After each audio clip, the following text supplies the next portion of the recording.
জুলাই যোদ্ধাদেরকে যারা কালো শক্তি এখনই বলেছেন তাদেরকে জুলাই যোদ্ধা না, তাদেরকে জুলাইয়ের আসামি হিসাবে আগামী দিনে চিত্রিত করা হবে এবং সেটার জন্য অপেক্ষা করতে হবে। আজকে যদি ভারতের কথা আমরা বলি যে ভারত এবং শেখ হাসিনা এই পাহাড়ে অশান্তি সৃষ্টি করছে, তো সেই ভারত এবং শেখ হাসিনা তো আমাদের নির্বাচন, এটা আপনাদের ভাবা উচিত, এটা উপদেষ্টা বীরেন্দ্রের ভাবা উচিত, স্বরাষ্ট্রমন্ত্রী ভাবা উচিত, আইজিপির ভাবা উচিত। আমি ডাকসু নির্বাচনে সাধারণ একজন অবজারভার হিসাবে আমার দেখার, জানার, বোঝার সুযোগ হয়েছে। গোটা রাষ্ট্রকে ইনভলভ হতে হয়েছে। জাহাঙ্গীরনগর বিশ্ববিদ্যালয়ে আমাদের 72 ঘন্টা অপেক্ষা করতে হয়েছে সেখানকার ফলাফলের জন্য। তাহলে একটা নির্বাচন বিশ্ববিদ্যালয়ের সচেতন শিক্ষকবৃন্দ যারা নির্বাচন পরিচালনা করেছেন তার জন্য যদি 72 ঘন্টা অপেক্ষা করতে হয় এবং তার মাঝখানে যদি আরো অনেক কথা আমাদেরকে শুনতে হয়, তাহলে আমার 300 আসনের নির্বাচনের রেজাল্ট পেতে কত ঘন্টা অপেক্ষা করতে হবে?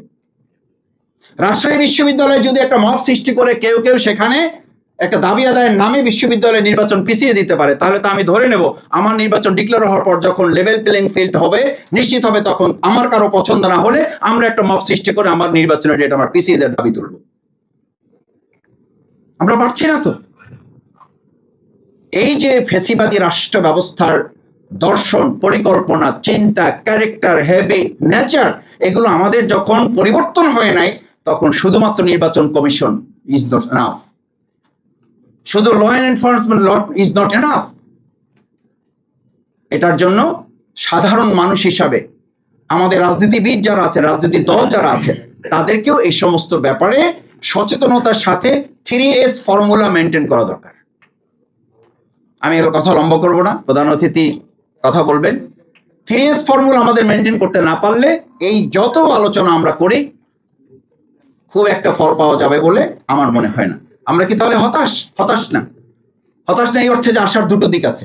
নাম্বার 1 হচ্ছে মানুষের মধ্যে একটা চিন্তা ডেভেলপ করেছে যে কেউ ফ্যাসিবাদী আচরণ করে শেখ হাসিনার মতো লোক টিকতে পারে নাই, ভবিষ্যতে আর কেউ টিকতে পারবে না। যদি টিকতে না পারে তাহলে আমার বক্তব্য হচ্ছে এইটা আসার দিক। এর সাথে আমার হতাশা হচ্ছে যে আমরা কি আবার আবু সাইদের মতো জীবন দিতে হবে ছেলেগুলোকে, আবার মুগ্ধের মতো ছেলেগুলোকে জীবন দিতে হবে। নাম্বার 2 হচ্ছে আসার দিক যে আমাদের এই জেনজি জেনারেশন যাদেরকে বলে, এরপরে এখন জেনারেশন দিকে আরো ডেভেলপ করেছে, আলফা জেনারেশন চলে আসছে, তারা বলতেছে এখন আবু সাইদ মুগ্ধের মতো আমরা জীবন দেবো না, তার আগেই ফ্যাসিবাদের ঘাড় মটকে দেবো। এবং সেই ঘাড় মটকে দেওয়ার জন্য আপনারা এখানে যারা আছেন, আপনাদের সোশ্যাল মিডিয়াটা এটা হচ্ছে ঘাড় মটকাবার একটা গুরুত্বপূর্ণ মাধ্যম। মটকে দিচ্ছেন, কথা বলছেন, কিছুক্ষণ পরে উনি নাই। কেন নাই? আপনাদের এই যথেষ্ট সামাজিক যোগাযোগ মাধ্যমের সচেতন ভূমিকা, কিছু ক্ষেত্রে নেতিবাচক দিক আছে, কিন্তু যথেষ্ট সচেতন ভূমিকা। এবং শেখ হাসিনাও কিন্তু এটা বলেছিল যে আমাকে মাঠে পরাজিত করা হয়েছে 5ই আগস্ট, তার আগে আমাকে সামাজিক যোগাযোগ মাধ্যম পরাজিত করেছে জুলাইয়ের আগে। আমি মিডিয়ার কাছে সামাজিক যোগাযোগ মাধ্যমে আমি পরাজিত হয়েছে জুলাইয়ের আগে, তারপরে 5 তারিখে এটা ডিক্লারেশন হয়েছে।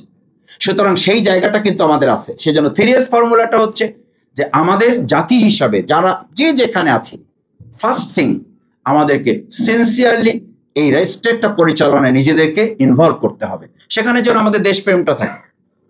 সেখানে খাগড়াছড়ির মতো একটা জায়গায় দেখেন যারা ধর্ষণ করেছে তাদের সাথে কোনো মুসলমান নাই, অথচ হামলা হচ্ছে কোথায়? মসজিদে। কেন মসজিদে হামলা করছেন কেন?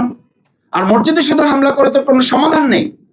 আমরা পাহাড়ের মতো জায়গায় এরকম একটা স্টেট যদি আমাদের সেনাবাহিনী রক্তাক্ত হচ্ছে, তাহলে আমার নির্বাচনে এই পাহাড়ে ইলেকশন হবে না, সেখানে আমার ভোট দিতে হবে না।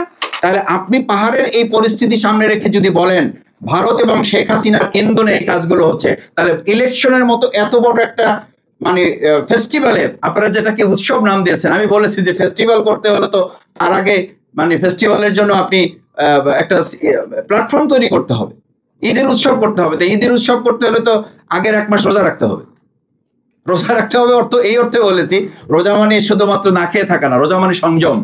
তো আমাদের সংযম কোথায়? আমাদের সংযম তো জিহ্বারই সংযম নাই, যে তার মতো কথা বলে দিচ্ছি। শুধু কথা বলে দিচ্ছি না, জিহ্বা কেটেও ফেলতেছি। কথা বলবেন কি, তার আগে তো কথা জিহ্বা কেটে ফেলে দেওয়া হচ্ছে।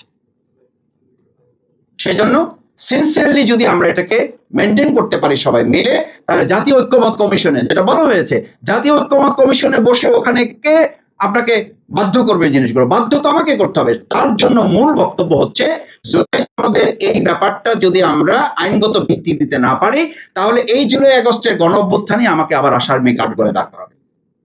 জুলাই যোদ্ধাদেরকে যারা কালো শক্তি এখনই বলেছেন, তাদেরকে জুলাই যোদ্ধা না, তাদেরকে জুলাইয়ের আসামি হিসাবে আগামী দিনে চিত্রিত করা হবে এবং সেটার জন্য অপেক্ষা করতে হবে। সেটা মাথায় রেখে তো আমাদের ইলেকশনের জন্য সামনের দিকে আগাতে হবে সিনসিয়ারলি। নাম্বার 2 হচ্ছে সিরিয়াসলি। আমরা যদি সিরিয়াসলি নিজেদেরকে নিতে পারি যে না, আমরা দেশ এবং জাতির প্রশ্নে সবাই কাঁধে কাঁধ মিলে কাজ করতে চাই, এরপরে আমাদের প্রতিযোগিতা থাকবে, প্রতিহিংসা থাকবে না। আমাদের প্রতিযোগিতা থাকবে, আমাদের প্রতিদ্বন্দ্বিতা থাকবে না। আমরা এলাকায় সমাজের কল্যাণে মানুষের জন্য এখন কাজ করছি। আমাদেরকে কেউ কেউ পরামর্শ দিচ্ছেন, মাসুদ ভাই এত আগে টাকা খরচ করে লাভ নেই। আমরা আবার টাকা তো খরচ করছি না, এটা একজন মানুষের চিকিৎসার ব্যাপার, তার চিকিৎসার জন্য আমরা খরচ দিচ্ছি।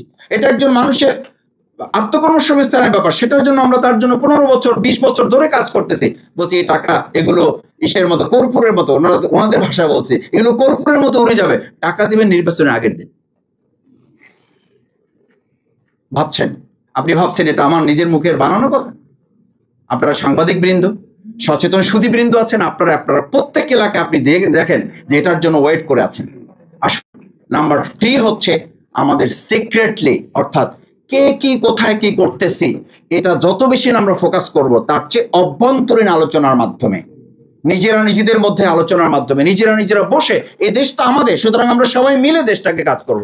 এই দেশটা আমাদের, আমরা কেউ মালিক হতে যাব না, আমরা কাউকে দাসও বানাবো না। এই দেশের মালিকানাটা জনগণের হাতে আমরা ফিরিয়ে দেওয়ার মতো একটা ইলেকশনের মাইন্ড সেট আপ যদি করা যায়, তাহলে এই যে আজকে ফ্যাসিস্ট রাষ্ট্র ব্যবস্থা ও নির্বাচন, এটার একটা সলিউশন বের করা সম্ভব যদি আমরা দেশের জনগণকে মালিক বনে নিতে পারি, তাদেরকে মালিক